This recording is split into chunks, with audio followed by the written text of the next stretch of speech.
Hi, this is Lani Hadden, and I'm coming to you to talk about how to be successful.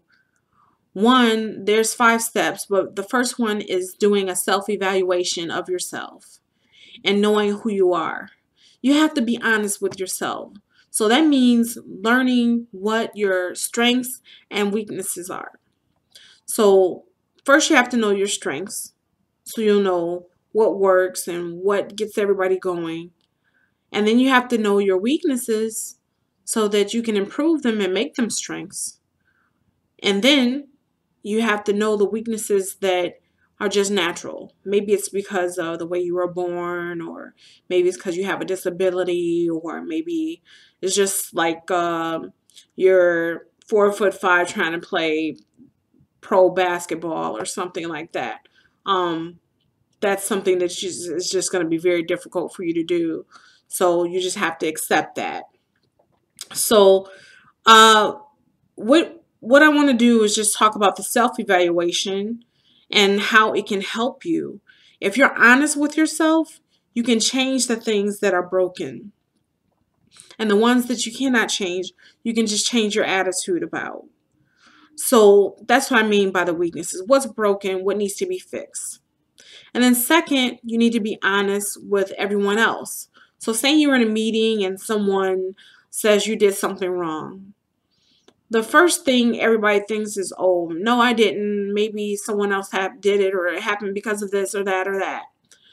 Sometimes it's best to just say, you know what? I made a mistake, and this is how we're going to fix it. This is how we're going to move forward. That helps.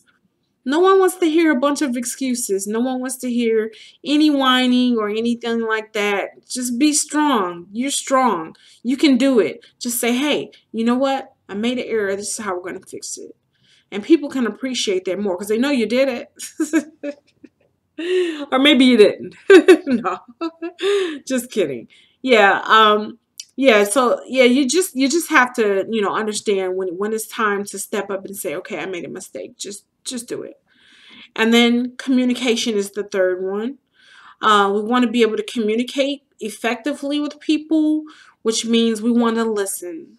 When we talk about communication, we always think about talking and talking and talking. Yes, you want to talk so the other person hears you and understands you as well. You want to go ahead and make sure that you're listening to them, that you're giving them feedback and let them know that you understand what they're saying. If you didn't understand it, ask them questions.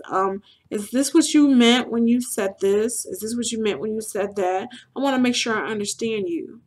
And then that person feels like you're listening. You want to be able to talk to different people in the organization. You want to talk to different people in your field so that you can expand and you can learn more about your craft.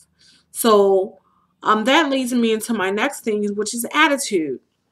You need to have a good attitude, and you need to go out and learn your craft and have a good attitude about the craft and whatever you're doing. If you want to be a buyer at an organization, or you want to be a doctor, you have to change your attitude. Maybe you don't like um, dealing with people. Well, you have to change your attitude about that before you can even deal with people. Okay, if you're always going around thinking, oh, I don't want to be around people, I don't want to be around people today. Well, you've already defeated yourself. You're not going to meet with anyone. You're not going to set up any meetings. You're not going to get things done because you don't want to talk to anybody and you can't do it in your little bubble. So you have to change your attitude. And then the one thing I like to do is to change the things that I can change, and the things that I can't, I just change my attitude about it. Okay, it's no sense in whining about it, sitting around crying. If you've got a bad boss, you really can't change it right now. What it is you have to work for them. That's what it is right now. And you have to work for them, and you got to get your job done, and you got to do a good job. So you have to do the things that they ask you to do. You can also ask if you can do it a different way or add something on to it, but you have to work for them. You can't change that. You have to change your attitude and be likable. You have to be the person they like to work with. Be a positive attitude in the equation. Like if you see people at the water cooler just talking and chatting about how bad the job is, come in with a positive angle and say, you know, I know we're doing this at the job, but I see us doing this and this and this. I see us going the extra mile and doing this for our group. Not saying we're doing a bad job now, but I see us doing so much more. That's great. We can do these extra things, okay? But don't fall into the negativity. Don't start talking negative about your department because it falls back on you because you're in the department too, right? The last one is leadership. You want to be a leader, so you have to think like a leader. You need to get a mentor, someone in the field that's already doing it, to tell you what the ins and the outs are and what's the best way to do it.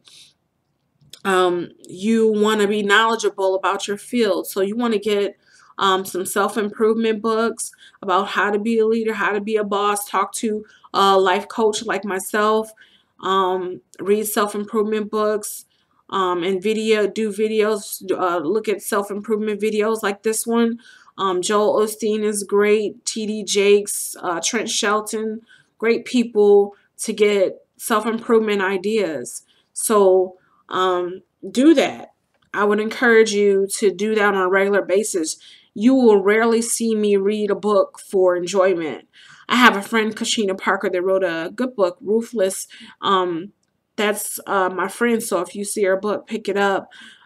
She's self-published, so go ahead and check it out. But I really, really, really like looking at self-improvement books. And I think if you have one on your desk to show people that you are reading a self-improvement book, it could do nothing but make you look better. So, and when they see you doing the things in the book and what I'm saying in this video, when they actually see you carrying it out, you're going to be so much more at the forefront. So like they can see when you've actually stopped whining and complaining and coming up with excuses and actually accepting that you made a mistake and coming up with solutions instead of problems to move forward. And so these are the things that you need to do to become successful. If you need more tips, just contact me at Lani Hadden at outlook.com. Thank you. Have a good day.